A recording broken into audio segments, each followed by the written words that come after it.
Alrighty.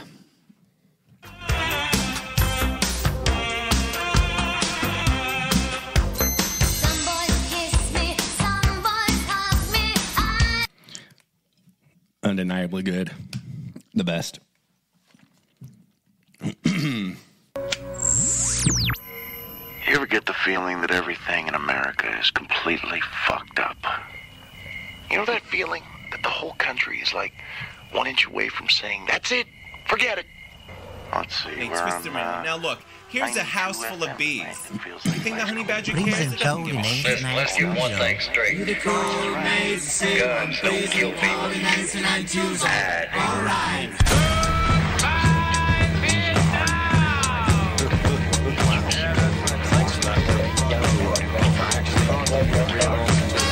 Stand up and proudly say, we were saying the shoes down, home in the scene, then a whole red maybe if the little boss died. And I'm not proud to admit, on camera, I will never.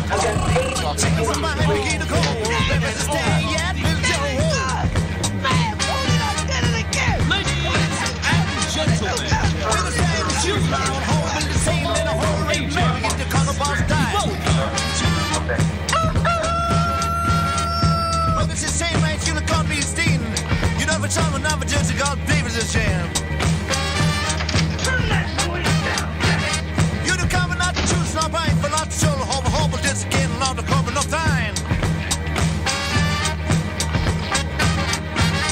Oh, but if it's just stand, light the shoes go, my man. You would trust in the man, I think so. Girls. I like it. So that was an artist by the name of Adrian. Huh. So this is an Italian dude who wrote this fucking insane song where the entire lyrics are all gibberish, but it's made to sound like English, Right. for an American audience. Interesting. And so it's not any language that you've ever heard before. It's actually just gibberish. The name of the song is Prison Colonation Naga Clusul. That's genius. Dude, look at this fucking video. Well, it's the same way you can't be seen. You know, for someone, I'm a judge, God, believe it's a shame. As it was playing, I was like, what is he You do saying? come I know. not to choose, not right, but not to show the whole but this again, not to come enough time. I like this. Oh, but if it's just While we are on genius shit, can we explain what's going on with this new Bavarian music that we've been passing around? It's I don't know. It's it's something. Where did that come from? Which? Does that come from you? No, James heard it on a. No. So is this the one I sent out? Yeah. Oh, I thought James. Yeah. Yeah, it's actually. I ended up listening to it for Interesting quite a while. story. I was like driving around doing errands. I was like, I'm kind of starting to really. This is growing on me. Yeah, I don't know what kind of music that is specifically, but it might be the new thing that the West has always needed but didn't know about. I definitely needed it in my life. Story is I'm watching a YouTube video that is an analysis of Khabib Nurmagomedov. Nurmagomedov? Yeah, that guy. It's an analysis of his takedowns or his wrestling system inside the UFC and throughout his career. And it's a lot of videos I watch are coming out of Australia for whatever reason. And it's this Aussie guy doing the breakdown. And this is playing in the background as the music during this wrestling analysis of this famous fighter. And 2 minutes into this video, I'm dying laughing because of this noise coming out of the background. And so I went on a search to try to find that music. We'll get to the wrestling later.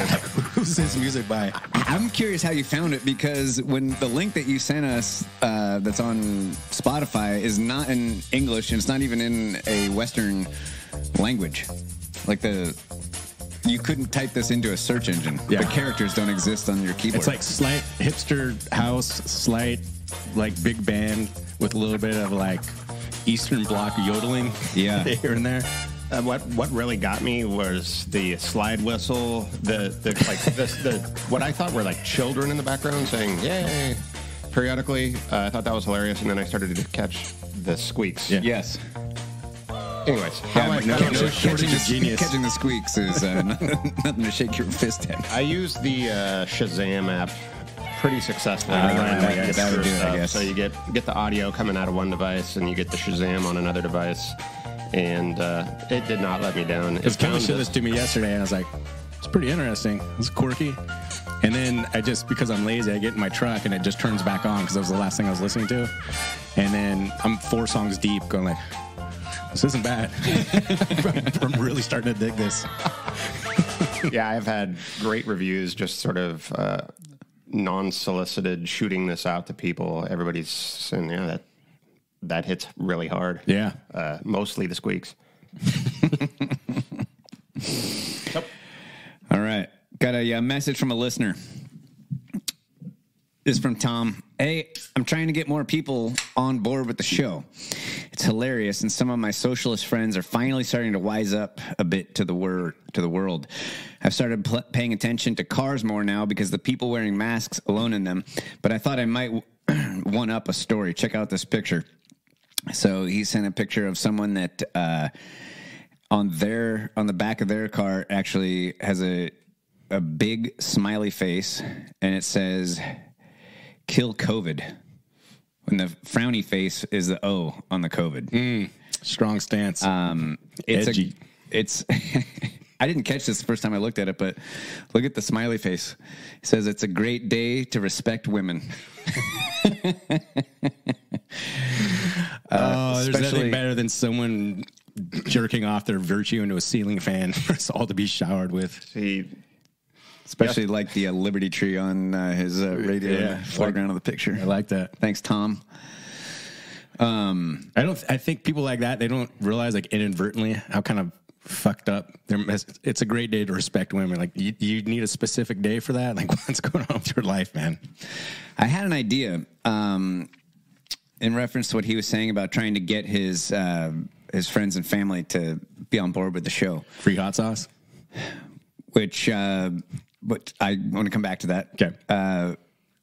Most of us have people in our lives that don't really know how to operate their phones. For some of us, it's our parents. For others, it's, you.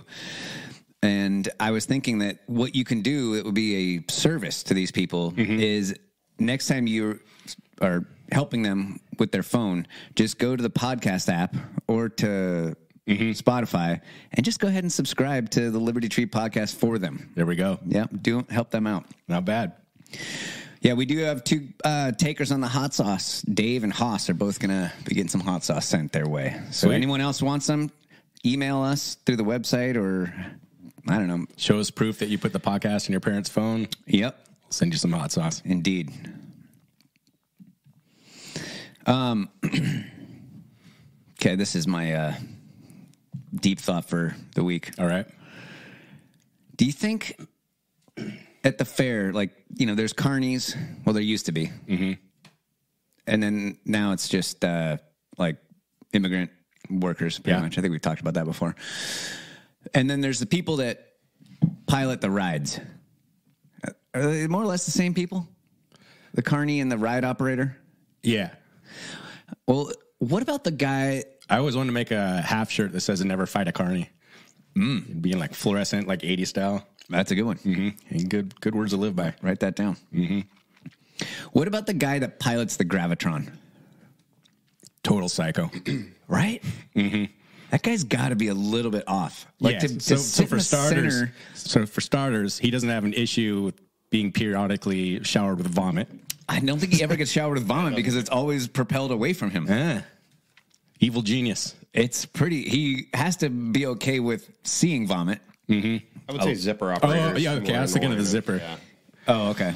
No, the Gravitron, you're enclosed in for those who don't know, enclosed in a round capsule, basically, that spins. Centrifuge. Yeah, it's a centrifuge, and you get stuck to the wall, and then the floor drops out, and you're just kind of stuck there. You can kind of turn upside down or crawl around, but there's so many G-forces, 3 actually, if you care to know, that you get, you're pretty much stuck there. You can't really go anywhere. And I was but the guy in the center has no G-forces on him. That's right. He just sits there. He's just sitting there. Yeah. And he's moving with you. Because if he was stationary, he would get really sick. Oh, my God, dude. The urge on your last day of the fair to not just start urinating. It's got to be so hard to overcome.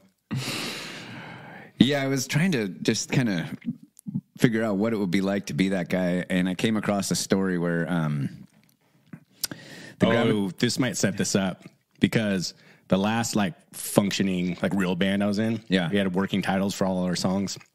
We started talking about the Gravitron, and we're like, what if that thing, if it has like a governor or something, that thing just busted, and the thing just like kept going and going and going. So the title of the song was "Unleash the Gravitron." Like eventually, like, it would enter like some portal to like another universe. Dude, that's the thing just like flew into the air. You never saw those people again. It's a hell of a title. Yeah, I think that borders on maybe album title levels of definitely better than just a working title. So in August of 1991, there was an actual Gravitron accident, and 7 children were injured. Mm-hmm.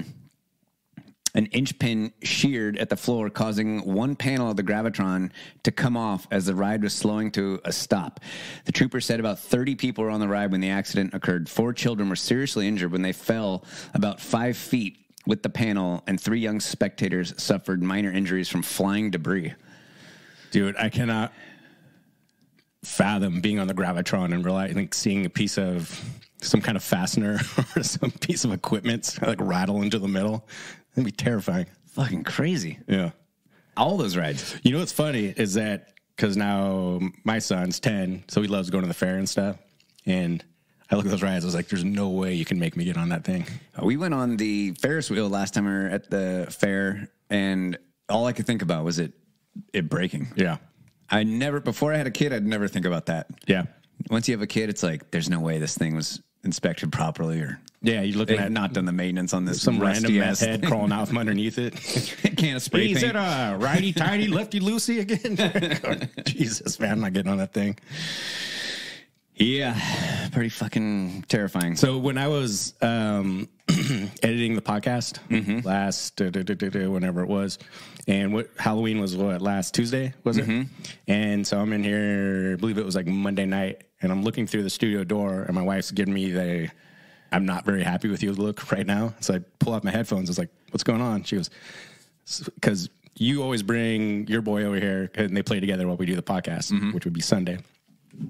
And I take out my headphones, and she's just glaring at me. I was like, what's going on? She goes, Sweetness, I bought all of that candy for Halloween and hid it, and you ate it all. I was like, I don't eat candy, and I didn't even know you bought any candy. And you see her face just drops, goes, God damn it. Oh, no. So apparently our kids ate almost all the Halloween candy. Before Halloween. Sunday. Dude, I pulled the move that my mom pulled on me when I was a kid, and told Junior that the day after Halloween, he could eat as much of it as he wanted, and then we were throwing the rest away. He fucking tried to eat all of it. Wow. He really went after it. I mean, it was probably like a softball size pile of candy that he ended up eating. It makes me sick to my stomach. That was my goal, was to get him to get sick, and he never did. Yeah. He just fucking powered through it like a champ. Yeah. Amazing. But he didn't cry when I threw it out, and now we have no candy in the house. Yeah. Well, at least we didn't until my dad came over to visit today and brought him a whole bunch more candy. Thanks, Dad. And I told him before, I was like, no, we're not doing the candy anymore. Right. How can you just have candy in your house? Like in a spot, like, hey, let's have some candy. Yeah. Like, that's not who we are. Adults that eat candy I've always found that a little strange. They're sober. Yeah, gotcha. The occasional peanut butter cup. Yeah, see, yes. I will say, I was listening to this as a debate, but they're saying, what is kind of bar none the best candy? It's like, it's got to be Reese's peanut butter cup. Yeah, I really don't. I'll have maybe one a year. That's what my wife immediately assumed. I ate 3 bags of Halloween candy. I was like, have you ever seen me eat candy before? We've been together for 12 years. Remember that time when Gertrude was like, hey, where's the maple syrup? I just bought some. And Junior had taken both bottles out of the fridge. Yeah. Because they were low enough in the very bottom of the door where he could actually reach them, and took them and hid them in his bedroom. We found them under the bed. He was just in there pounding maple syrup. Oh, God. Full like intervention level alcoholic move. Totally. I was seriously worried. It's like, oh my God, I think we might have to intervene here. He might have a serious problem. And now when he has waffles, he's like, can you just leave the bottle of syrup with me? Like, no, you fucking alcoholic. I'm leaving you the bottle. Just have a little bit on your waffles like a normal human being. All right. Okay. Our producer's telling us it's prediction time. All right. You got one? Yes. Okay. It's pretty milquetoast, though. Mine is not, but good. Do you want to do a serious one? You go. Okay. The prediction is, the reason I'm doing this prediction, it's been done by other people, but I feel like the more people predict this, the higher the likelihood that it doesn't come true. So Yes, like our Liberty Tree predictions. Like, if I'm wrong, that's a good thank thing. God. Yes. Yes. And I feel like if you really if this is out there in the ethos. And then what happens? We find out Hootie and the Blowfish are getting back together again. You fucking nailed that one. The prediction is that the 2024 presidential elections are not going to happen. Dude, I'm really, because you brought this up, what, a month and a half, 2 months ago? I think is the first time you said it. I was like, it's kind of far-fetched. And then I heard that, so I think it was Colonel McGregor. Oh, you're thinking of General Roseanne Barr. No. Because she also made that prediction. No, Colonel McGregor, the UFC fighter. Ah. And I thought, yeah, okay, this kind of make more sense because I heard like kind of case, but behind it. But so much has happened just in the last 2 months that I think I'm like 51%. I was like, I don't foresee our elections happening, at least not in the form that we have come to know them. I hope to God that we're wrong about that, but if we don't, it's going to be chaos. Yes, but nobody wants chaos, man. I think except for the psychopaths, except for that weird guy in Bavaria making that music with the slide whistle. Is my prediction? I think kind of dovetails into yours. Is I think, and I really, really, really want to be wrong with this, but I've already predicted. I was like, I think we're heading into a third world war, which I kind of pled my case for that and laid out why. Yep, has to do with basically the destruction of the U.S. economy, which we'll get into a little bit later. I think we're going to see a major domestic terrorist, some kind of major kind of event happen. And I could see that happening before the election, so they choose not to go through the elections.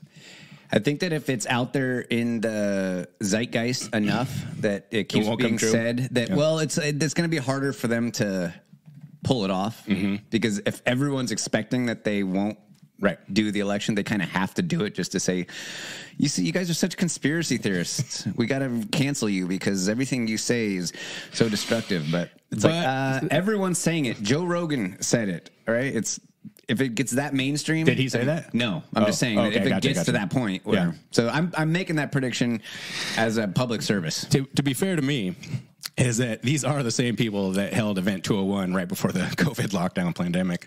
Yeah, because nobody knew about it. No, I think you're right. I do think you're right about that and this.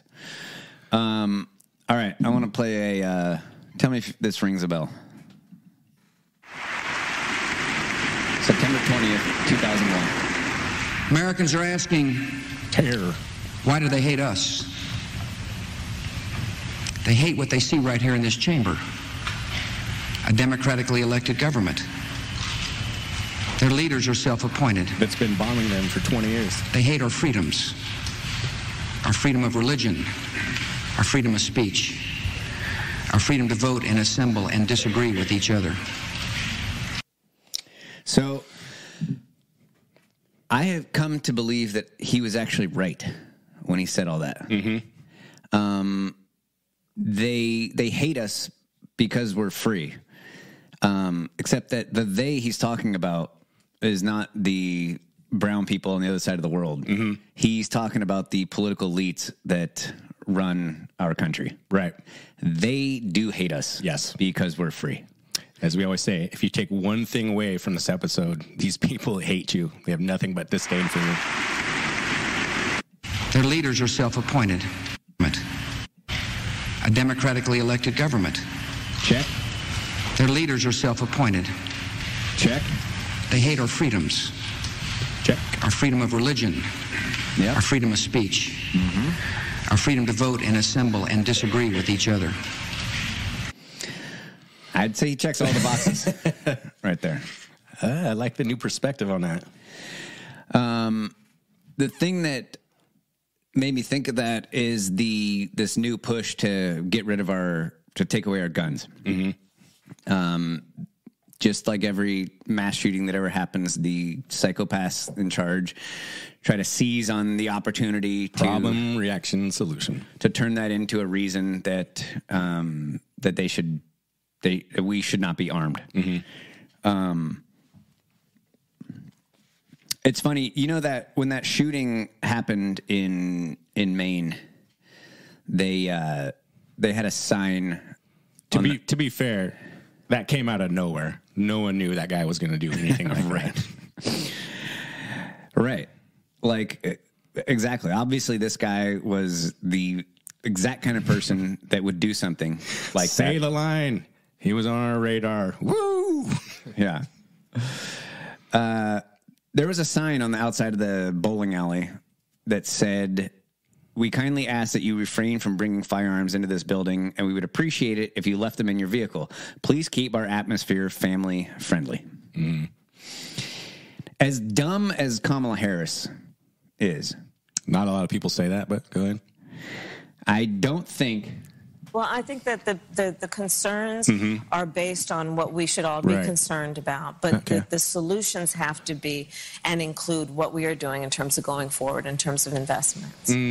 Yeah, what was that, Smarty Pants? Yeah, as dumb as she is, I don't think that she thinks a sign on the door is going to keep a armed psycho from coming in and murdering people.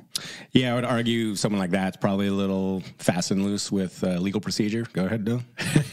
Yeah. So here's this bowling alley with a sign on the door that keeps good people with guns from taking their guns in. And here's a guy that everyone knows is capable of shooting up a place like that no one does just anything. because he said he was going to. I mean, let's not read too far into it. Right. And so... And then on top of that, 94% of all gun attacks happen in gun-free zones. Right. Right. So this guy goes into this place that's, we all knew was going to happen. And what is the reaction of the psychopaths that are in charge of us? Is their reaction sympathy and actually wanting to stop this thing from happening? They'll say, our hearts are with the victims, and we pray that this never happens again.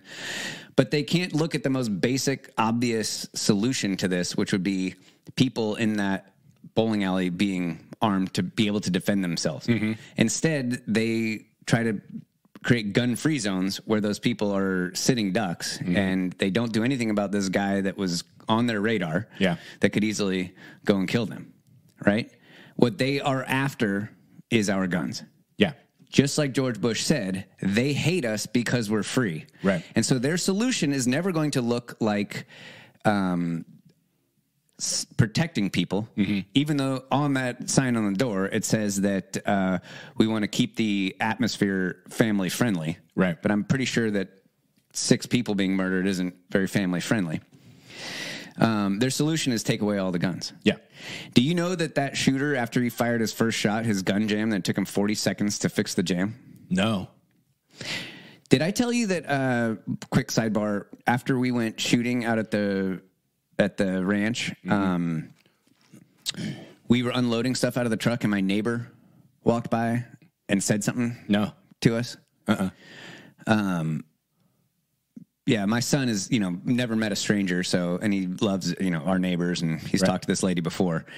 And so she walked by and said hi, and he said, "Hey." He's like, "We just got back from the range." She's like, "Oh, the range? What's that?" It's like, "It's where you go and you shoot guns." And she's like, "Oh." She goes, "Well, that leads to some interesting things."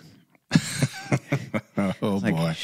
I didn't say anything, of course, but you know what I thought after I heard that gun jammed after his first shot, and it took him 40 seconds to clear it. My son was learning shooting the 22. Mm-hmm.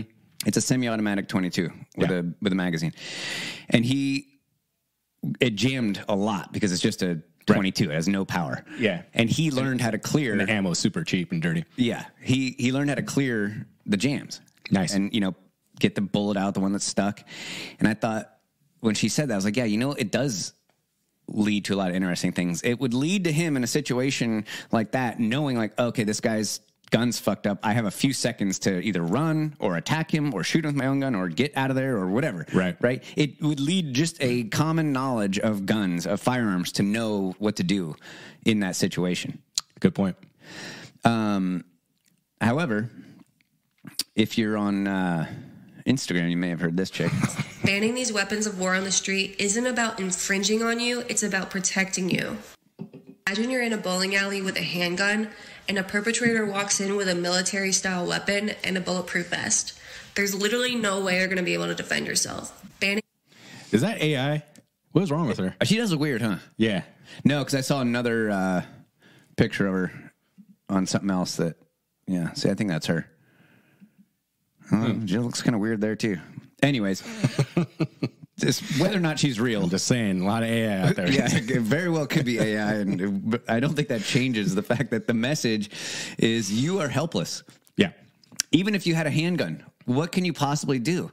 The guy has a military weapon and body armor. Yeah, that shoots 100 rounds per second. A fully automatic machine gun. You could have 100 rounds in the chamber. It's so funny because I've had these conversations personally when you talk to people about guns and you just go like, okay, let's just nail down a few things. Like, explain what's a machine gun. I was like, I don't know. You tell me. It's like I didn't say the word machine gun. You're talking about machine guns. Explain to me what a machine gun is. So many times there's so many myths just dispelled right off the bat. Like, I think this should be illegal. I'm like, that is illegal. What you're talking about is illegal. I think there should be universal background checks. You should not be able to buy a gun without a background check. Well, guess what? You can't. What did Obama say? It shouldn't be easier to get an AR-15 than it is to get a book at the library. And it's not disturbing. He's a psychopath, authoritarian politician. And these days, I'll take him as a like I miss those days almost. Is you're like, it's not what he's saying. Like, he has a job to do, right? And it's to spew just complete bullshit. It's all the people that nod and go out into the ether and repeat that. That's the most frustrating thing. I would like this AI-generated chick to tell that to what she just said, that even if you had a handgun, there's nothing you'd be able to do. Tell that to the most absurd thing I've ever heard of. To the father of the bartender who tried to go after the guy with a butcher knife. Mm-hmm. He didn't have a gun. And he still tried to stop the guy by charging at him with a fucking knife. Yeah. And he got shot and killed. Yeah. Right? If that guy had a gun, I'm sorry. Why can't he defeat the guy with the rifle and the body armor? What, is the guy invincible? Yeah. We train so much which isn't that much, but a lot more than everybody else. We train enough to know exactly what to do in that situation. Correct. It might not be easy. I mean, I'm sure it wouldn't be.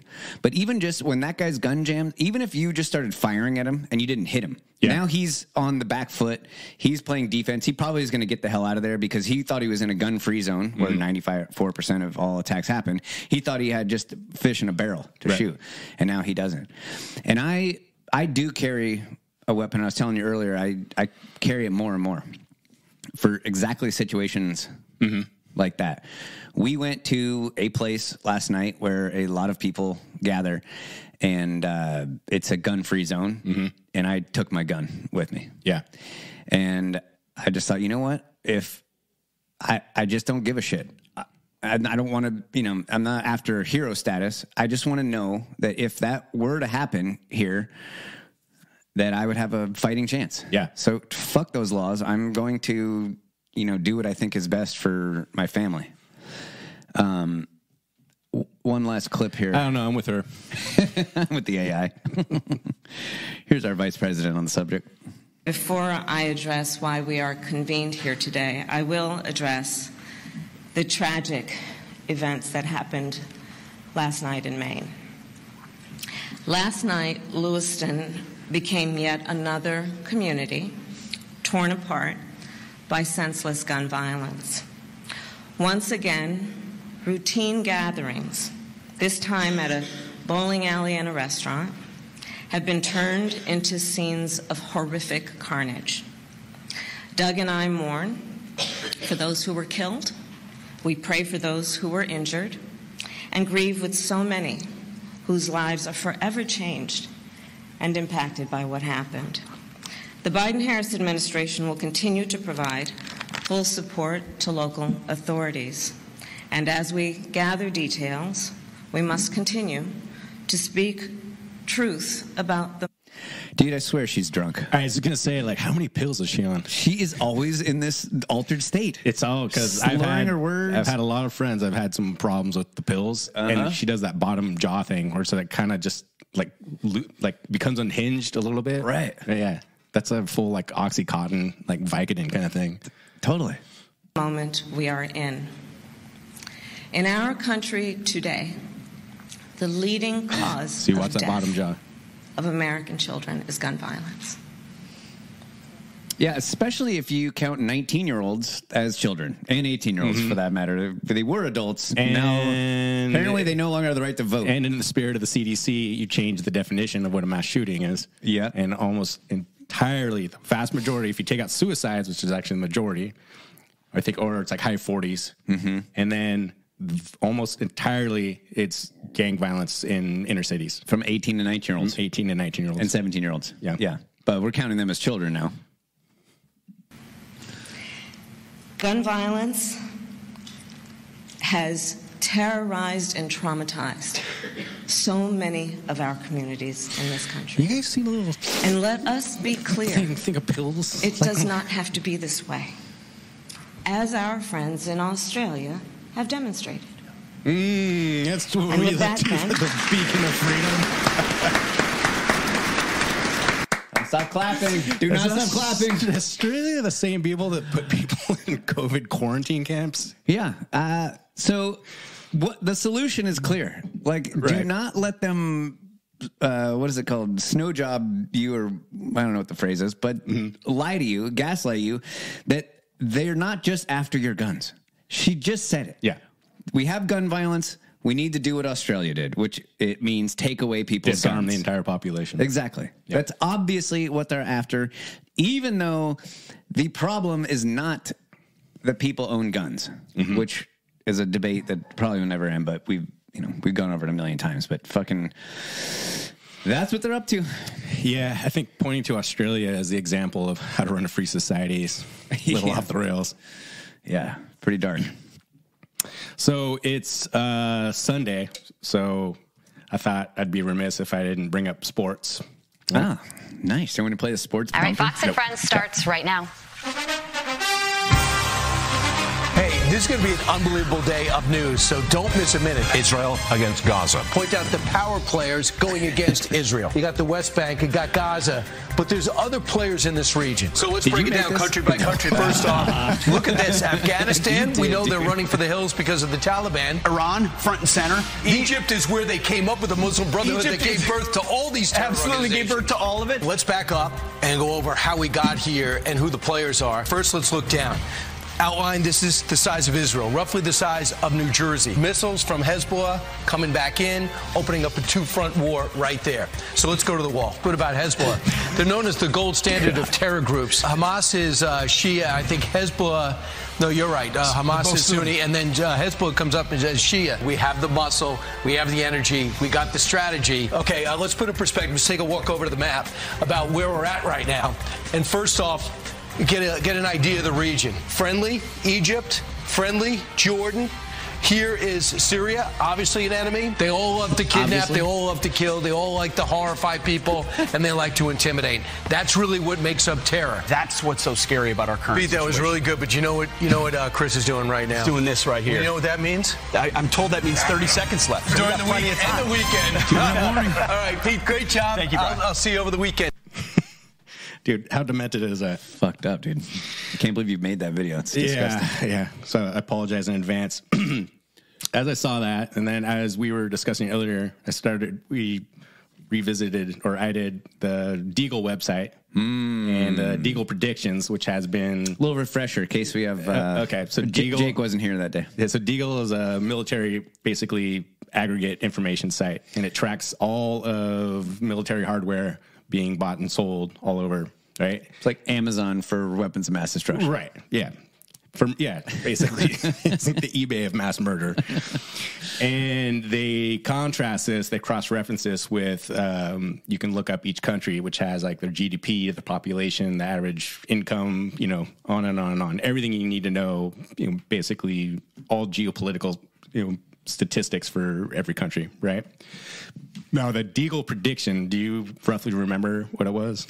It was year 2025. There was going to be a 80% drop in 75%. Now, it's DEAGEL.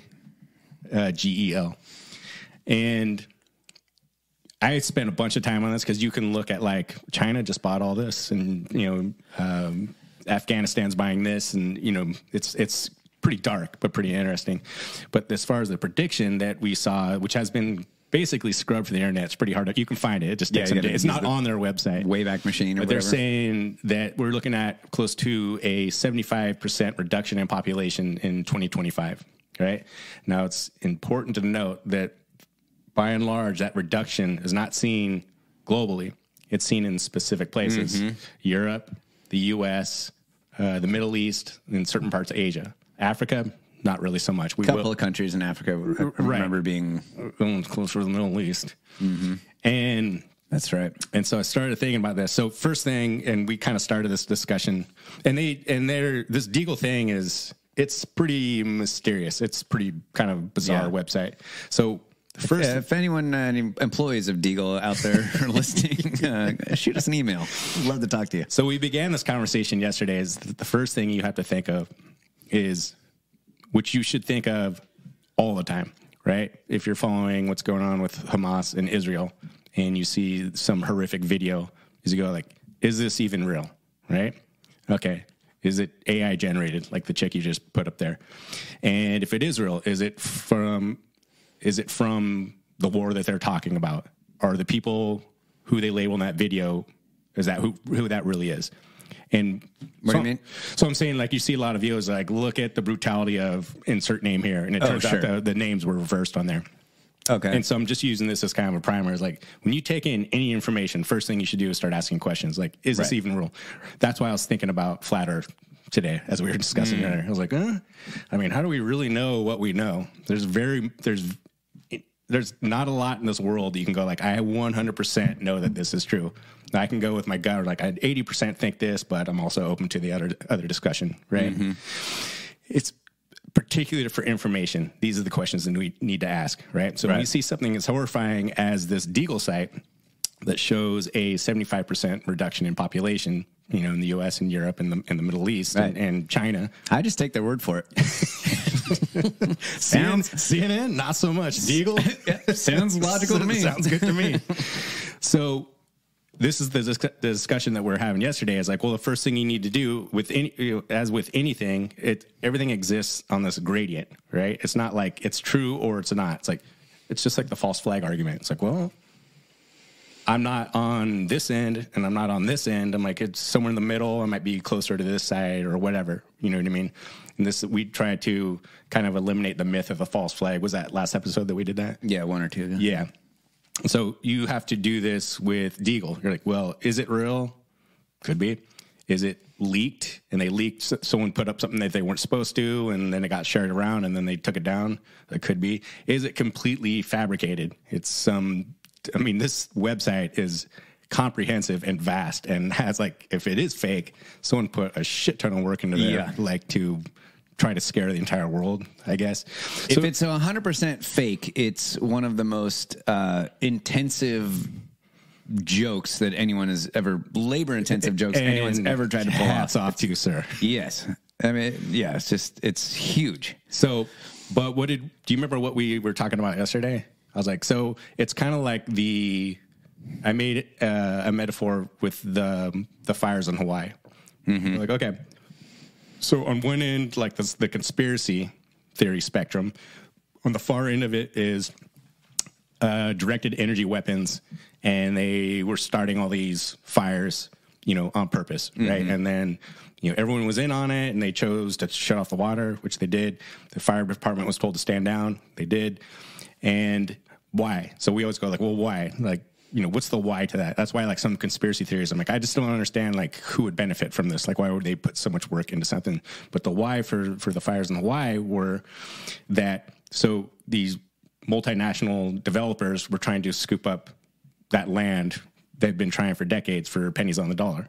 You go, like, okay, directed energy weapons, like, sounds kind of out there. I was like, okay, but at the end of the day, the why came true. Well, you have one end of the spectrum is directed energy weapons, the other end of the spectrum just being like fires happen. Fire happened. But it doesn't matter because at the end of the day, these multinational corporations are scooping up all the... Right. So that property wasn't really worth a lot, though, so I don't know why they would really be interested in it. I don't know. I think they wanted to put some Section 8 housing in there. Okay. Or something like that. Like some goat farming, maybe. And so we do the same thing with the Deagle predictions, right? Because we tackled that close to 2 years ago, year and a half ago. It was like one of the first... It's like when I found my stride. It's like I could talk about the worst shit ever all the time. It was the first episode that kept me up at night, I'll say that. Yeah, it ended on, like, not the best note. And so if we look at what's Deagle proposing? Like this population reduction. Now people have theorized it could be a pathogen, could be a man-made pathogen, could be some complete natural cataclysmic disaster, could be nuclear war. As far as where we are today and that prediction being proposed for 2025, in your opinion, is the wind kind of blowing that way? Like, even if this was fabricated, or maybe it's partially true, or it's outlandish and illegitimate? Well, I think that if the Deagle predictions are to come true, and the cause of this population decline was World War III, that it would mean, because previous world wars have been very, very devastating, really just horrific in terms of how many lives lost. This would have to make that look like just a border dispute. It would have, if it's within reference to war, it would have to be basically a nuclear holocaust. Total nuclear war. Multiple countries sending off nuclear bombs. Yeah. Now you can look on this. I think I sent a screenshot to you guys of the U.S. just recently, but I can't remember the exact wording of it, but they bought a nuclear warhead. Now, I don't know if I didn't look into it enough. Like, that's just something they do all the time. But yet, then I think in like last month or something like that, they bought, Deagle tracked them as buying a nuclear warhead. If you go to the U.S. on there, you can find it. Quick sidebar. Yep. Who did they buy it from? That I don't know. I mean, if you had to guess. Well, they're buying from military contractors. Okay. Like Raytheon or Lockheed Martin or Boeing. And that would be a private company, right? Yes. So technically, a private company is private people who have in their possession Are you saying nuclear weapons. Yeah. Because they always say that private people shouldn't be able to have nuclear weapons, right? As that extreme argument that you get in with a lefty. Yeah. Like, you think everyone should just be able to have whatever gun they want? I mean, private people can't have nuclear weapons. Well, guess what? They do. Are you saying only the most psychopathic rich corporations should be allowed to have nuclear weapons? That is a decent point. We are going to steer away from this for just a second, and we're going to come back to it, because I was thinking of a couple different things, and it kind of started to come together in a very dark and macabre way. There was a debate. It was the high school national finals, I believe. It was the most prestigious. Debating, yeah. Final like tournament? Two debate teams, right? And these two teams showed up. So we got Team A and Team B that show up. And this is the most, like, prestigious platform for people that are good at debating, I guess you could say. The professional debate teams, Master debaters, Master debaters, yeah, thank you. And I thought that this was a good example, is that when we were talking about earlier, we were talking about like the Maoist revolution and Marxism. We're seeing, you get people like Yuri Bezmenov saying, like, the whole Marxist revolution that's happening right now in the U.S. Now, if you drop that on your average NBC, they're going to roll your eyes. And so this is kind of to set the table for people that think that we are being hyperbolic when we talk about these things. Mm-hmm. And as we were saying earlier, my pessimism needle's buried in the red. Like, I'm just not surprised by anything. Mm-hmm. Even I saw these Deagle statistics. I'm like, well, there you go. Let's start looking into it. This is an example. I was just like, oh boy, like, wow. Like, I'm not usually put on my heels very well. So I'm going to explain to you basically what happened. And I'm going to play the clips from the debate. And I'm going to give you just fair warning, because this is one of those examples when we look back at historical patterns and we look at the Maoist Revolution and Lenin and Stalin and Hitler and the Khmer Rouge, and you look back at these times in history where not that long ago, less than 100 years, you go like, how do they get to that point? Like, what was wrong with their brain? Like, how they let it get there? Well, it's the same way of someone explaining how they went bankrupt. Like, well, very slowly, and then all of a sudden. And it's the very slowly part that people don't pay attention to. And that's why we like to bring this stuff up. It's like, you guys got to look at some of these things that are going on. And the people that were around to see the effects of like some of these like horrific totalitarian regimes are saying like, this, you guys, this is happening again. Do you not see this? So Team A shows up. And what year is this? Just out of curiosity. This is recent. Okay. This is like now. Have you, because you know how the high school debates have become just those fast talking, they become like poetry slams almost. Well, no, they just try to get as many words out as possible. Yeah. Have you seen that? No. Okay. Well, I don't watch a lot of high school debates. Topic for another time. Is, of all things, interestingly enough, is they were supposed to debate the pros and cons of the International Monetary Fund, the IMF, which is something that we've talked about before. Mm-hmm. As my PSA, South American presidents, if the CIA comes into your country on behalf of the IMF and say like, hey, we'd like to give you some money for that infrastructure project that you need. And you go like, I think we're all good. Do not get on a plane. I repeat, do not get on a plane after that. Make excuses. Here's a few things I just want to like pay attention to. We talk about the tenets of Marxism. One of the things that we constantly refer to is what? It's like the changing of words and it's the elimination of objective truth. These are the beginnings. Oh boy. Want to read what you just pointed to there? Biden regime to ban gas generators as planned power grid attack announced by state-run media. It seems to tie in a little bit with what you're talking about. Yes, absolutely. So Team A and Team B show up to debate the pros and cons of international money, the IMF. I just blanked on the name. International Monetary Fund. Thank you. Okay. He's back. So, and what happens is Team A shows up and says, we're not going to debate the IMF because currently there are MAGA Republicans conducting a trans genocide. Mm-hmm. And that's the only thing that we should be talking about. Right? So I'm going to play the clips. What brave kids. I know. And just to warn you, this is way worse than you think it is. Really? Yes, I'm going to show you it step by step. So I give you Team A. This round will be viewed by hundreds, if not thousands of people. Your affirmation here is the ultimate disruption of the debate space, Ahmed 19, to open institutions that have functioned as containers. You have to throw the usage into crisis. Protest requires becoming an inconvenience. To make violence seeable, sometimes you have to create a scene. To stop business as usual, impossible to pass by. Occupations and political projects, you counter the violence of a system by revealing the violence of a system. We have tried politeness. We have tried blog posts and infographics and endless discussions, but the only way the debate community will change is if we hold their most sacred currency for ransom. Okay, I don't want to off myself on a Sunday before my wife gets home. So question one, let's say that money is not an object for me. How much would I have to pay you?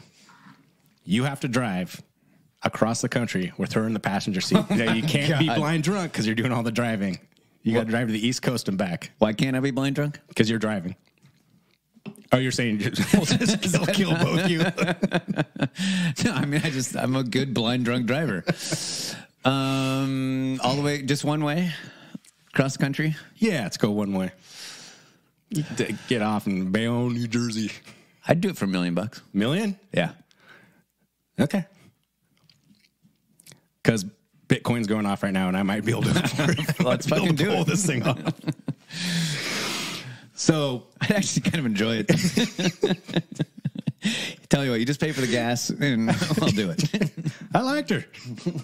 Passionate. So we're off to a good start, but it starts getting worse. By the way, Jake, can you find one article of a MAGA Republican murdering a trans person?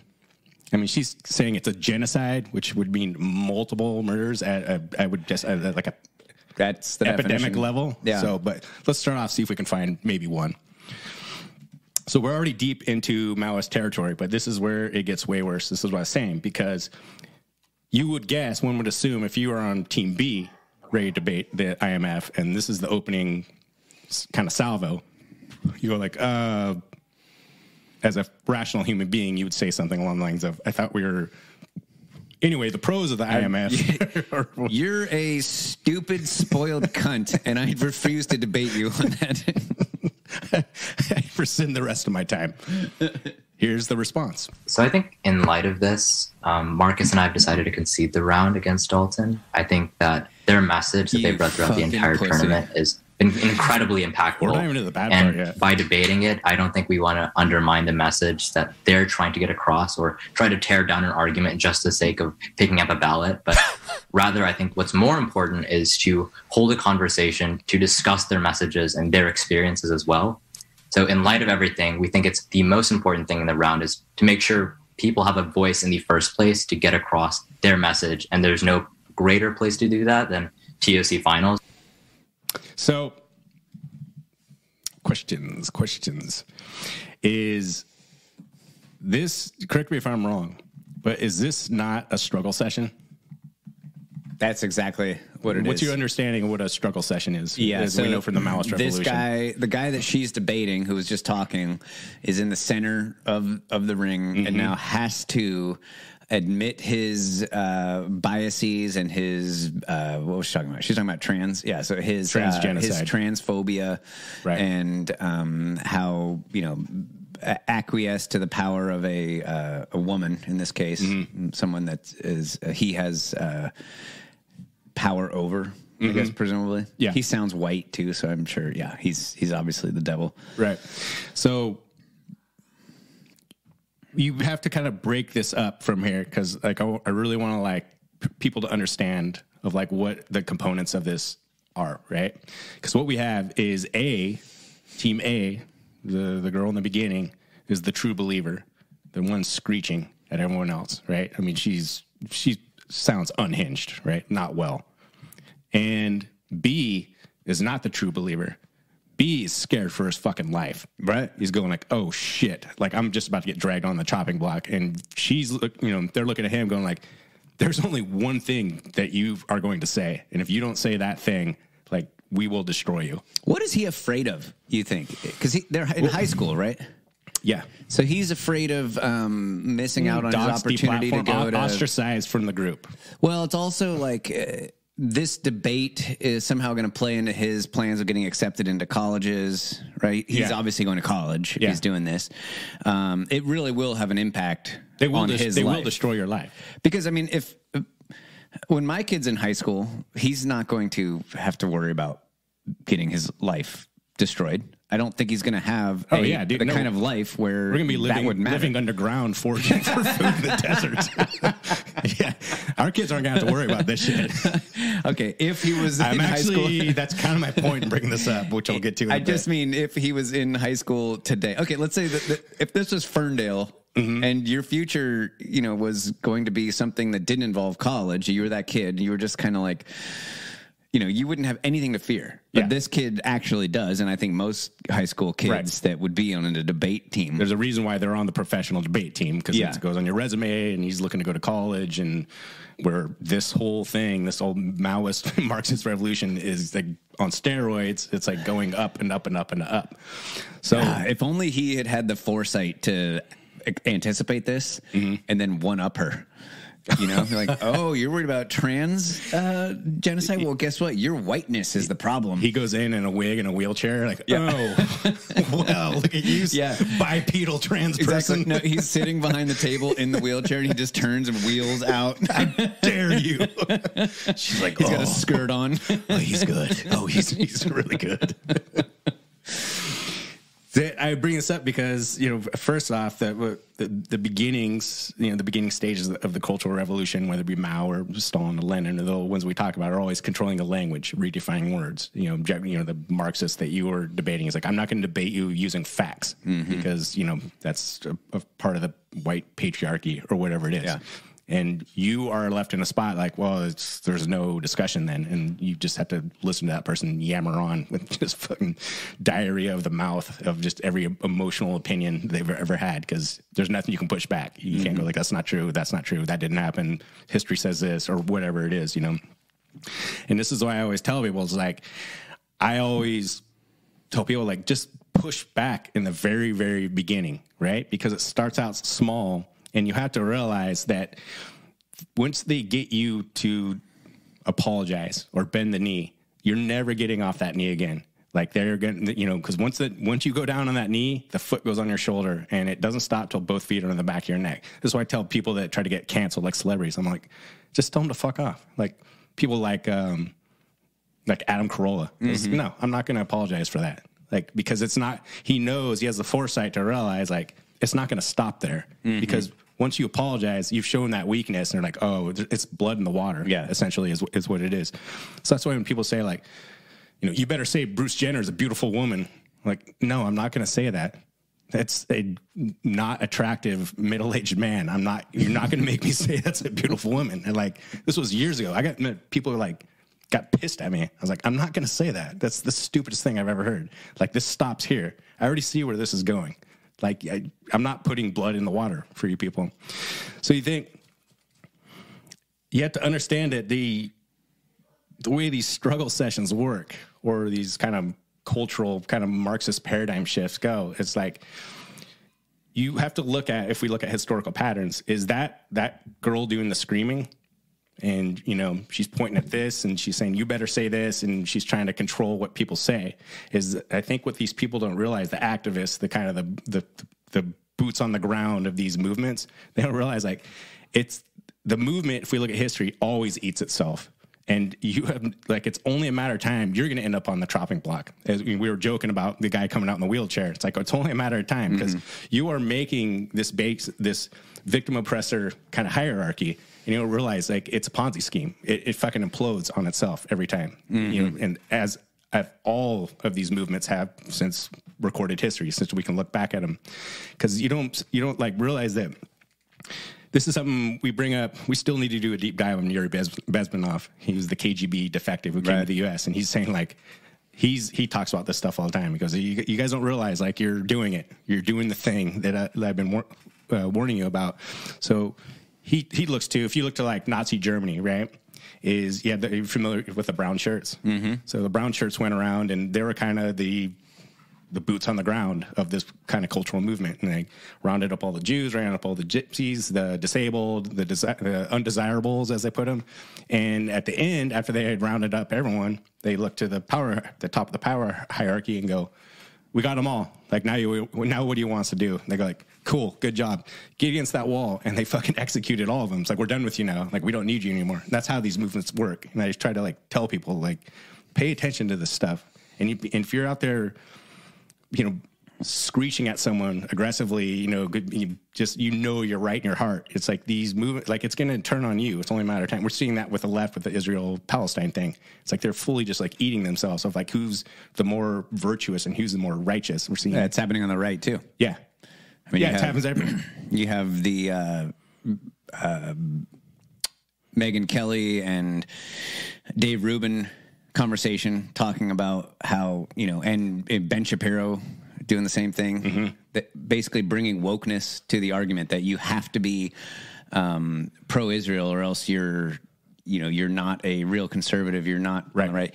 Did you hear? Actually, do you mind if I play it real quick? Sure. The Rubin and Kelly have this conversation, and they're just dumbfounded that that they're on the same side as Joe Biden in this conversation. Exactly the same way that we saw them go during BLM, during these other, massive conflicts that have divided us. And this just shouldn't be one. This just shouldn't be one. This should just be like, there's a reason Joe Biden sounds, for the most part, like you and me right now. It was right? shocking. There's very few things. It was shocking. Right? Where we would all where we would all sound the same. Now, we can talk about his remarks, and I don't think he went far enough, but his core message was a good one, and I agreed with what he was saying. Yeah. Don't you dare have some self-reflection. Wait a second, I'm on the same side as Joe Biden on this issue.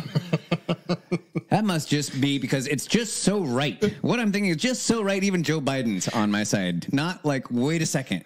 Maybe this is the side of the warmongering pedophiles. Right. I am so sick of these warmongering pedophiles. So glad you brought that up, because that's kind of where I'm going to end with some of this. But to go back and look at this struggle session, this Maoist struggle session that is going on, and you would think, okay, these kids are deranged, right? They've been indoctrinated, right? They're drinking the Kool-Aid, and cooler heads will prevail, like the adults in the room. Someone say okay, let's take a time out real quick. And that's an interesting statement or sentiment, that cooler heads will prevail. I think you mean fallacy, because when I said it gets way worse, I give you the judges.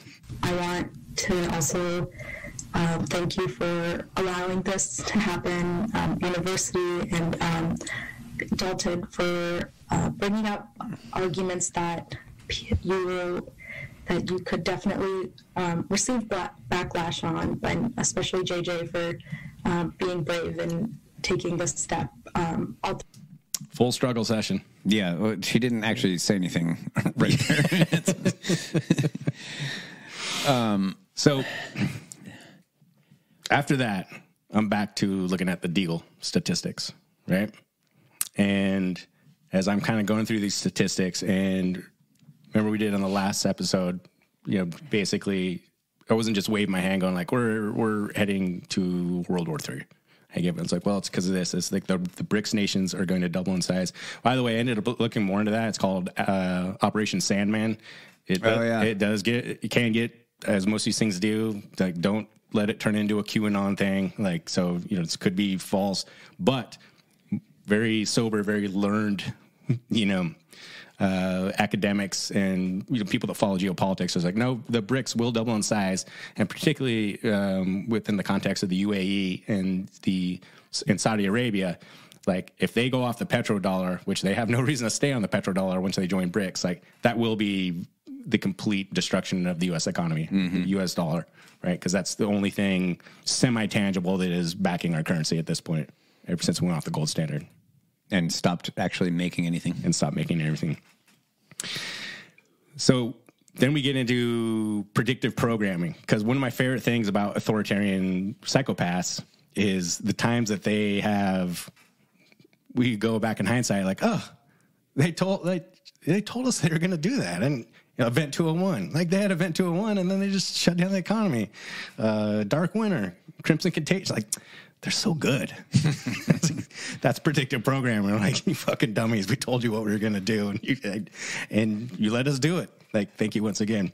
So then, remember this. I don't know. People don't know this, and I shared this with you guys this week, but I don't think a lot of people know they're actually running PSAs in New York about nuclear fallout and what to do in the case of a nuclear attack. Here's the commercial.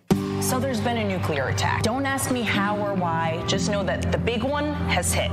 Okay? So what do? Step 1, get inside fast. And no, staying in the car is not an option. No. Step 2, stay your inside. Car is way Shut less. all doors and windows. This is my favorite one. Have a basement? Head there. If you don't have one, get as far into the middle of the building as possible.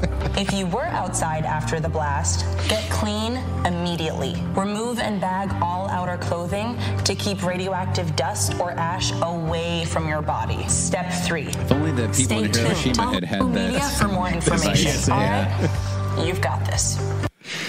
You've got this. We're all in this together. Exactly. Stay strong. Follow the science. If it could just save one life. I'd love the one-line propaganda. But my point in bringing that up is that, okay, first off, if you're in New York and there is a nuclear attack, just do yourself a favor and walk towards the blast, because exactly fucking die.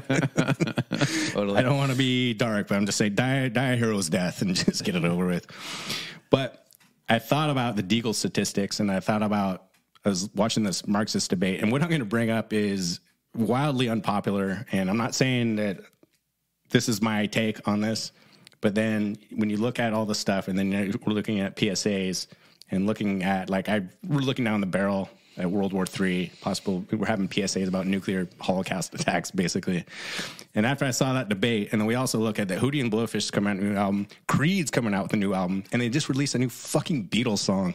As I go, let's not entirely discount that a nuclear Holocaust would be completely bad. It's yeah, maybe the world does need a clean slate, just something to put in the background. Yeah, well, it wouldn't be the first time that our society has been reset, but it's just so disappointing because we really had a good thing going. Yeah, America was such a good fucking idea. You're right, but think of it as God's forest fire. It's like you guys, every once in a while we got to do some house cleaning. I'm just gonna kind of. Yeah, but take out 75%. What are the chances that it's going to be reset with a society based on laws and reason and not people's? I was thinking about that while you were saying what you were saying, and then you said if we hope that cooler heads will prevail.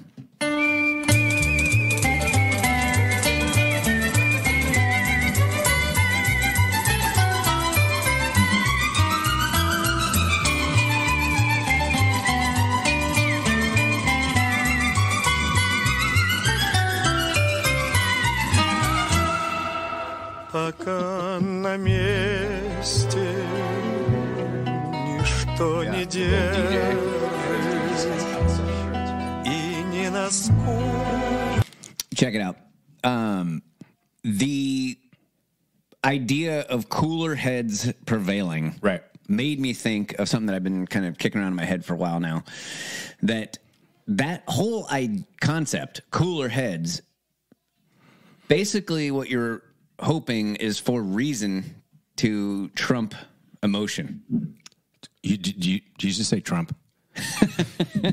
Don't ever say that word around me. Safe space. And that whole concept originated in the Enlightenment. Mm-hmm. Which I don't mean like the Enlightenment, and I mean the idea of an age of reason. Right. Okay. The American idea that you and I always claim to be the most important thing in our minds about America. It's not the geography. It's the idea. Right. That it's an idea before it's a country. Of liberty. Right. That personal property rights is the most important thing in the world, especially when you take into account your own personal autonomy as being your property. I like how we have these lineal kind of more academic discussions while Jake on the screen behind us is going down the most insane fucking rabbit holes. This is an interesting diagram. There's so many things. I'm like, hold the phone, dude. What's this I'm looking at? All right, we'll get into it in a second. Keep it up there. Sorry. So please send that to me. when the Enlightenment happened, it was a major threat to people in power, right? Because which was the church at that time, or in kings, which are usually one and the same. Their authority was based on God giving them the authority, and everyone just trusting, they're it's the king. What are you going to do? God made him king, and divine right. Yeah, and so these radicals came along and said, no. What actually matters is logic and reason. Me and my goddamn printing press. And this shit started back with Galileo. Mm-hmm. He was imprisoned for using logic to try to understand the world around him and not trusting what was just being told to him. And we would like to think that like the Enlightenment happened and then it was over and then we're just living in the world after that. Right. But I don't think that's the case. I think the Enlightenment is still going on and we're still fighting that same battle. Oh, absolutely. And the people that want power, they can't that it doesn't work for them to have an age of reason happening. Yeah. You know, we know that every time you get into the argument and the guy that like the whack-a-mole. Exactly. The guy that I was arguing with, I'm not going to argue against you with facts and logic. It's like that's why that same battle is happening because the only way to beat it in this physical world that we live in, maybe in the afterlife it's different, but in this physical world, the only way to beat logic and reason is to just shut that person up. Yeah. With violence, basically. Yeah. You know, scream at them, dox them, deplatform them. Yeah. Actually physically assault them. You go threaten them to ruin their life. Threaten this kid in the debate that he's not going to be able to go to college because, you know, instead of you doing the homework of actually having this debate, you're just going to hit him with fucking transgenocide. Yeah, exactly. Yeah. I find it interesting you brought that up because this is something that's been kind of rattling around for a bit, and that is the idea when we're throwing around the term statist quite a bit. Mm-hmm. So we talk about statism as religion, and I've been trying to like pay off things because we talk about this stuff all the time, and then we bring it up. I was like, I think I'm assuming everyone knows like what we mean by that. So something that's fairly abstract and kind of esoteric as like a statist. Most people don't really, they think that's just some conspiracy theory, like pejorative. I don't know. Maybe they don't know what that is. And what we were talking about this earlier, is that we're always trying to bring up things that to tell people like, you don't realize you can't prepare for a battle that you do not know that you are engaged in. Right. And that's the kind of the greatest trick, the devil ever pulled, is making people think that he didn't exist.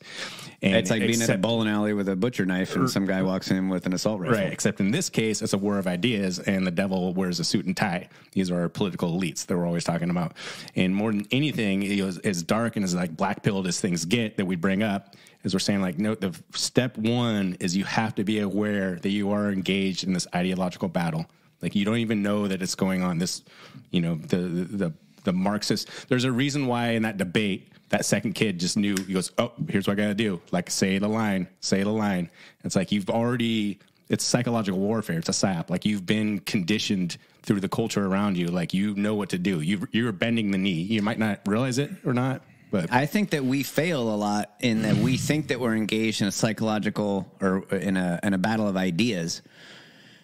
And so we show up with our ideas, but it turns out we're not. We're actually engaged in a battle of awareness, of just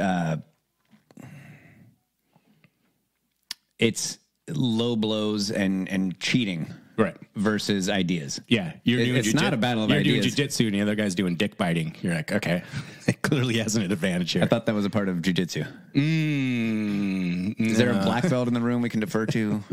I think dick biting is its own art. Okay. It's the Letwai of jiu-jitsu. Right, of course. The art of 9 limbs. So I've always felt, I think you and I have talked about this before, but I've always felt as human beings, no matter you're cognizant of some kind of higher power, or maybe you're strictly religious, or wherever you land on that kind of belief spectrum, that we all have that capacity for a higher power, right? For something larger than ourselves, right? We have a capacity for a higher power? Right. What do you mean?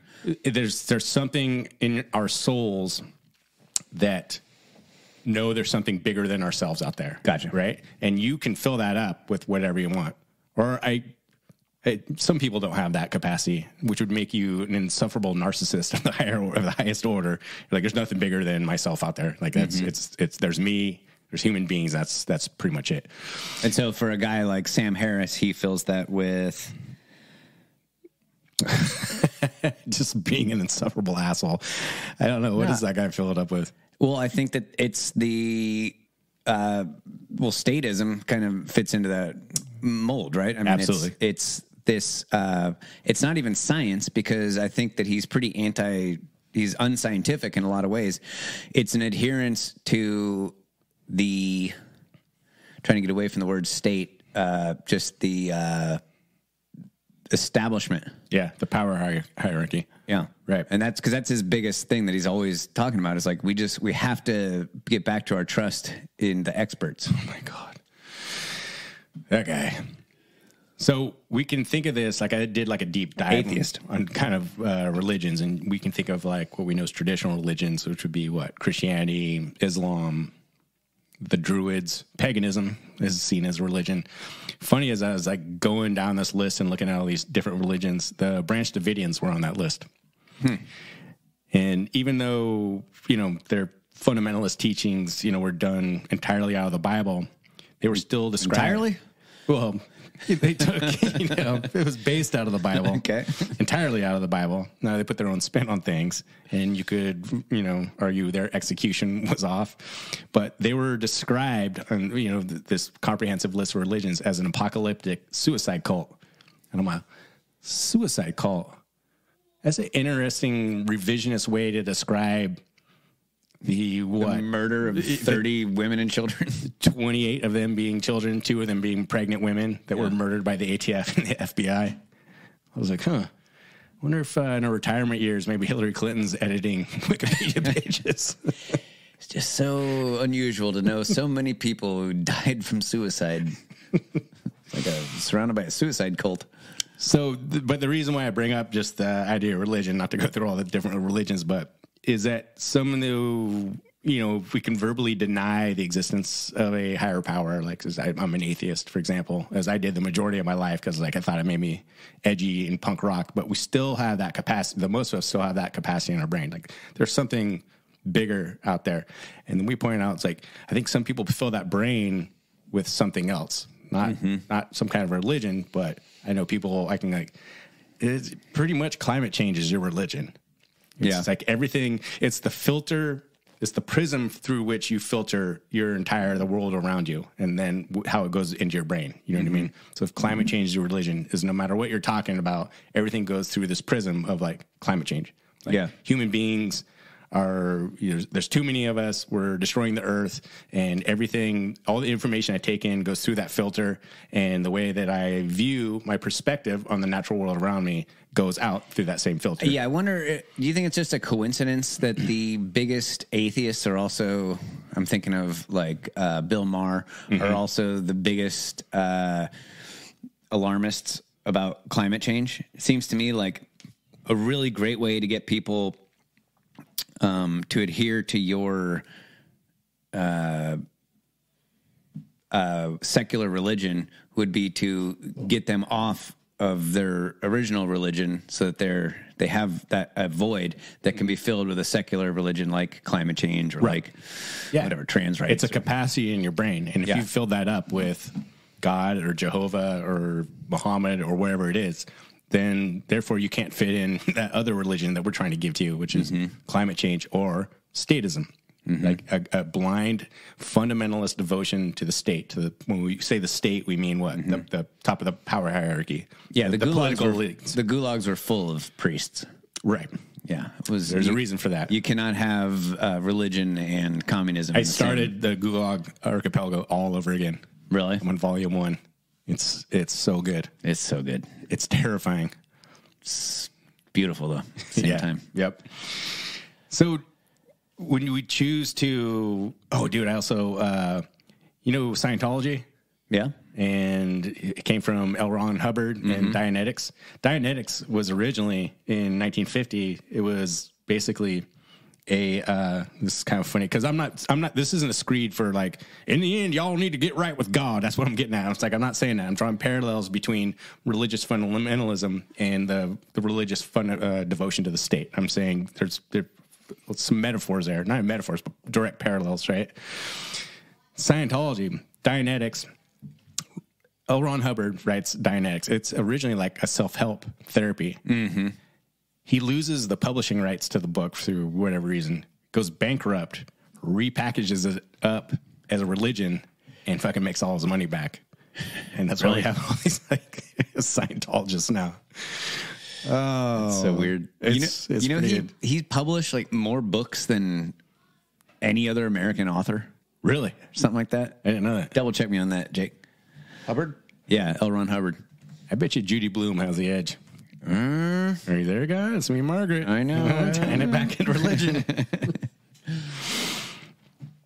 So think of this when we talk about statism as religion. Think about the ideas of like dogma, mantras, doctrine, false idols, sacrament, ritual, propaganda, the concept of blasphemy, all the components that we know to make up religion. Particularly think of this when I talked about the notion of someone creating that prism through which they view everything around them. Mm-hmm. Oh, okay, we're going to see.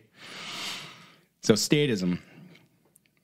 Definition would be the political doctrine that the political authority of the state is legitimate to some degree. This includes policy, social policy, taxation, means of production, etc.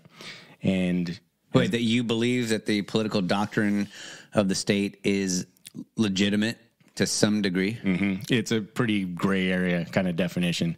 I would say a statist is the some degree part. I guess I would take umbrage with. And I would agree with you too. Heavily.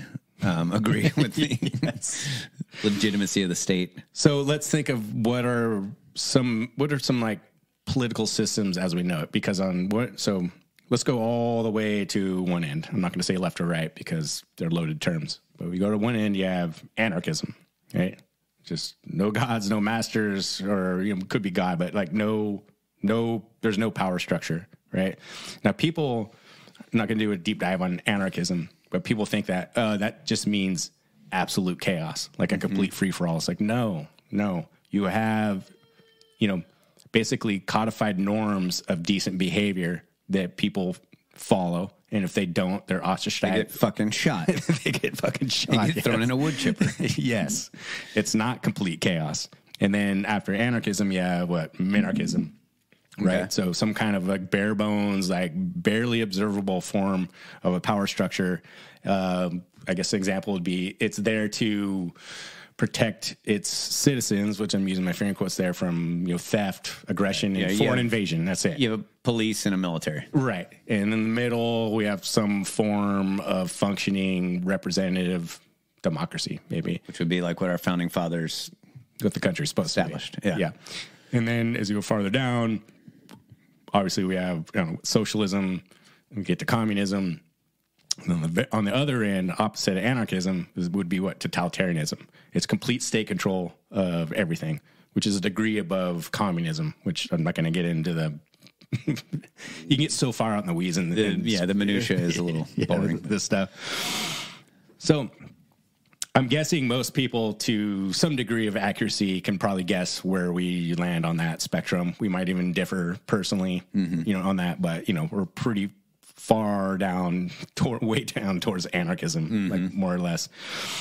And then, but if you're a first-time listener, or welcome, or you're not clear on that, I'm going to quote the great Hans Hermann Hoppe, because I agree with him on this one. States are gangs of murderers, plunderers, and thieves surrounded by willing executioners, propagandists, sycophants, crooks, liars, clowns, charlatans, dupes, and useful idiots. The state is an institution that dirties and taints everything it touches. Amen. So let's continue our fair and balanced, unbiased approach to the nation states.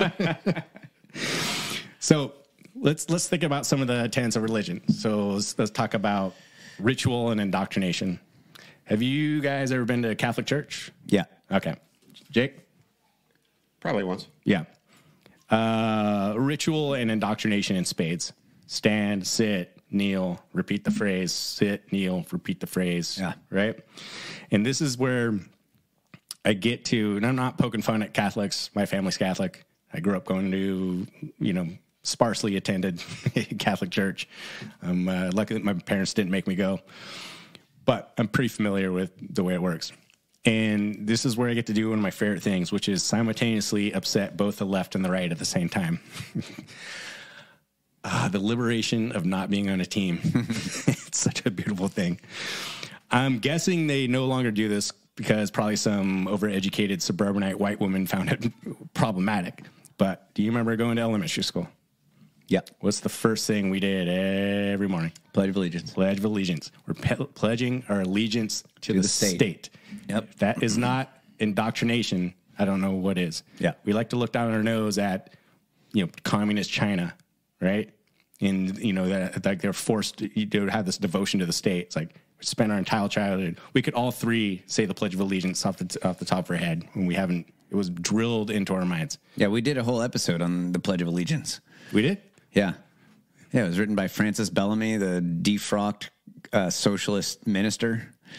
Oh, that's right. Who was defrocked for claiming that Jesus was a socialist. And that episode, I think we called it something like the Achilles heel, the god Achilles heel of conservatives. Mm-hmm. There's such a tendency for conservatives to embrace the Pledge of Allegiance, mm-hmm. because what's been taken away from all of us is the idea of America. And the Pledge of Allegiance represents America so strongly to most people that they want kids to say the Pledge of Allegiance without actually looking into what the Pledge of Allegiance is all about. And the Pledge of Allegiance says, one nation under God, indivisible. And that line right there, to me, that's why liberals will reject it because it has the word God in it. Mm-hmm. That's why conservatives embrace it because it has the word God in it.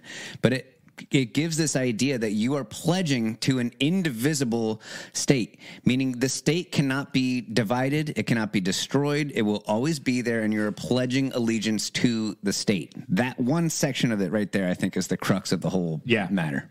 I'm glad you brought that up because this is where people to point out, like, oh, you have a problem with the Pledge of Allegiance, but you claim to love America? Like, yeah, that's what I'm saying. So we referenced, remember that Instagram video? This guy had this sick gotcha moment. Like, oh, he's mm-hmm. like trying to pull one over on, I don't know, I guess in his mind, what were libertarians? I have no idea. Yeah, it was conservatives. Conservatives, yeah. It's like, you claim to love America, but you hate our government. You're like, yeah. Mm-hmm. Yeah, we're in agreement there. And the fact that you don't find that statement ironic is the epitome of statist thinking. It means that you've been completely brainwashed into thinking that what America is the state. Yeah. And what we think America is this idea set of ideals that came from the Enlightenment. Yeah. That it's a nation of laws, not of men, that, you know, that reason should prevail. It's almost comical that you have to like point out that nuance of telling people like, you know, I'm capable of making the distinction between the ideals from the founding fathers, the ideals of like freedom and liberty, and looking at a group of political elites making $220,000 a year, yet they're somehow worth $200 million a year. And me going, they're our servants, Matt. They're our servants. You don't think they should be paid well? Come on. These servants who vote us into mass murder campaigns on the other side of the world, and then right before they vote for that, they buy a bunch of stock in the companies that are Raytheon and the Blackhawks. Wouldn't you? I mean, what are they supposed to do? It's like they're servants. They have to make their money. The point being, the fact that I'm pointing out that like I have a problem with this. That doesn't mean that I hate America. Like mm-hmm. I don't see those two things as the same package. You know, I'm fucking weird like that. Yeah, how anti-patriotic. There's so many examples just because you know I have a problem of pointing that you know at the issues that I have with the power structure, you know, with the state as we call it. You know, when I say, you know, when a bunch of parents go to the school board meeting because they have issue with their kids being taught in the public school, and the FBI puts them on a terror watch list and labels them as domestic terrorists. That doesn't mean I think we should burn the Constitution down. Those are two different things, right? One is a set of ideals, and this is like I want to make this delineation, is we have the actual power structure, what we call the state, and then we have the ideals of America. Those are two completely different things. And I think if you are statist at your core, you don't understand the chasm between those two things. Would you not agree? I 100% agree. And I think, again, reason and logic are enemies to the state, since they are... Any power structure is going to struggle against people being logical and reasonable, because the only way to go from a limited government that was set up, or let's say to the extreme, an anarcho-capitalist state, mm-hmm. To grow that into a government, you have to be able to justify stealing money from people, which is very illogical. Mm-hmm. That really doesn't stand up to anyone's test of what is freedom. So the only way to get there is by like shutting people down, ignoring logic, ignoring reason, and just, steadily moving into this totally rational place. You have to have a religion to do that. You need a religion to get people to subscribe to that. Completely made the point of me bringing all this up. It's fundamentalist thinking. It's like this is the belief system. I don't need to do the math or whatever. You know what I mean? Like I'm a servant of God, for example, right? I'm a servant, Muhammad, Islam, whatever it is. Are you? No. Is that new? Oh, okay. No. The blackface story off? I was wondering. Wondering why your wife was still wearing that, dressed in that beekeeper outfit, ski mask. This is how people approach the notion of statism. It's like when you try to explain, like, let's really break down our tax structure. Like, does this make sense to you? And I go, like, it doesn't have to make sense. Like, that's what the power structure needs to survive. Actually, not, because they're $33 trillion in debt at this point.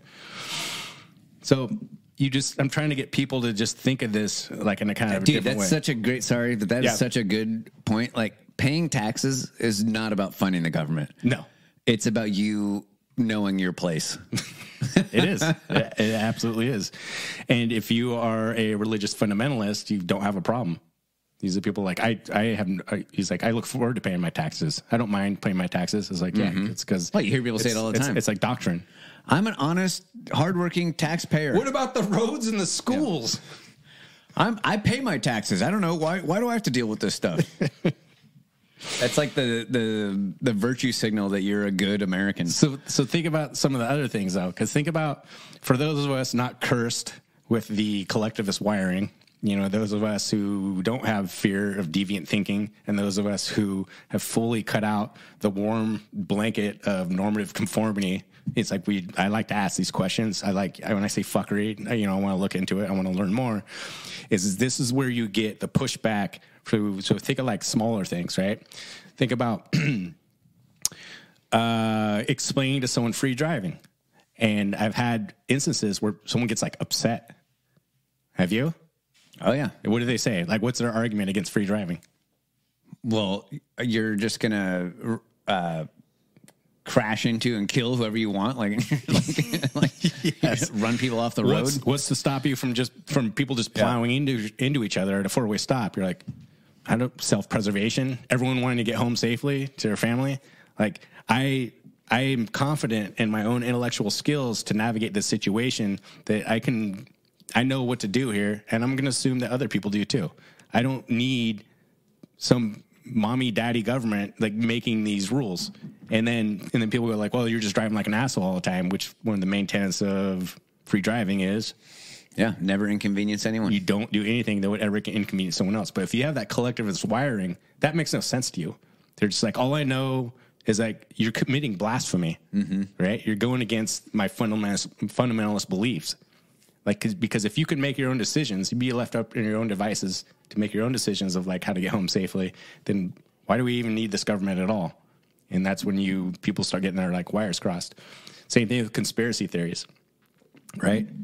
People get upset of just based on the notion that you look into conspiracy theories, which turn out to be true a lot of times. Spoiler.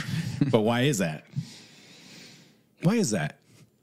Why is it that people get upset about just the existence of a conspiracy theory, which happens all the time? It's you tugging on that warm blanket of conformity and asking them, dude, try out my ice bath of free driving. It sucks, but you'll like it. And then to go back to China, like we look down our nose at China and their state-run media, and you go, right, what's up with that Hunter Biden laptop again? Like, that's Russian disinformation. Right. So why is he trying to sue the guy that brought it to the FBI for invading his privacy? I want my laptop back. What? Sorry, what was that? I want that laptop. I want that random. That wasn't mine. I want Putin's laptop back. It's people get upset because in your mind you're challenging, their fundamentalist beliefs of collectivism. Like that's their God. That's statism is their religion. So just to try to this is not as dark as you said it was going to be. We are facing the... I did start out the episode saying we're all going to die. I was just going to say, we are facing the total destruction and devastation of the world as we know it right now, with World War III right around the corner. I don't get it. Like, I get so many messages on Instagram and other places about, like, how stupid Hamas they need to pay or stuff like that. Or look how these poor Israelis are being treated. And I just don't... No one else seems to really, like, see the imminent threat of World War III just looming. Like, clearly to me, and I think to you, that this is all being done on purpose. Yeah.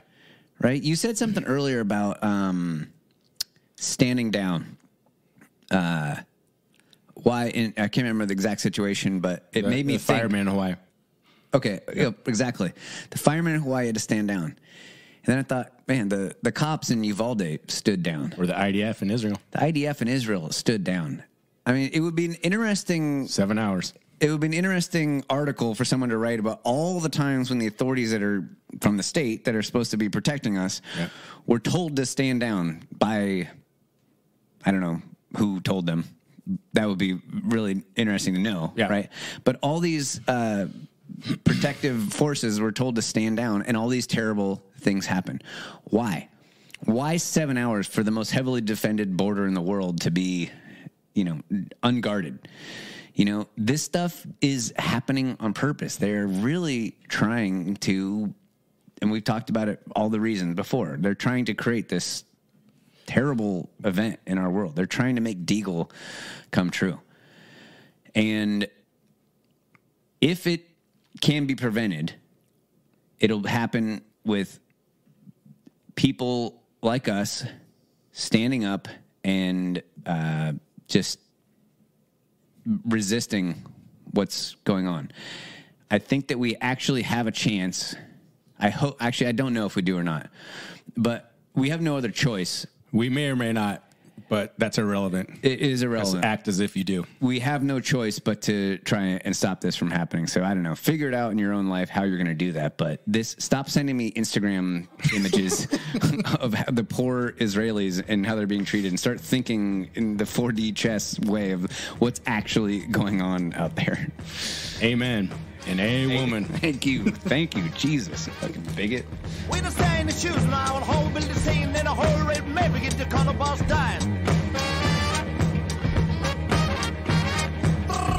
Change the mind, we keep the cold, baby, stay yet, Miss Joe.